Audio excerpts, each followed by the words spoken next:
వీడు అడిగాడంట, నాన్న నాన్న అమ్మ ఎప్పుడు చంకలోనే ఎత్తుకుంటది, మరి నువ్వెందుకు భుజాల మీదకి ఎత్తుకుంటావు? అమ్మ ఎప్పుడు చంకలోనే కదా ఎత్తుకుంటది, మరి నువ్వెందుకు భుజాల మీదకి ఎత్తుకుంటున్నావు అని అడిగాడట వాళ్ళ నాన్న. తండ్రి అన్నాడట, అమ్మ మనసు ఎట్లుంటుంది తెలుసా,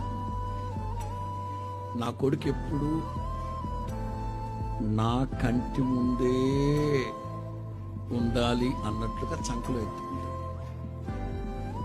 ఎందుకు ఈ చంకలో ఎత్తుకున్నా ఈ చంకలో ఎత్తుకున్నా తల్లి కనుచూపు మేరలోనే ఉండాలి నా బిడ్డ, అది తల్లి ప్రేమ.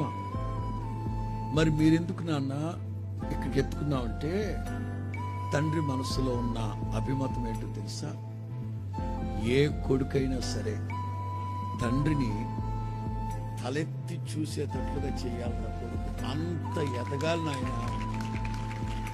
ఆ ఉద్దేశంతో తండ్రి పిల్లోడిని భుజాల మీద ఎత్తుకుంటాడట.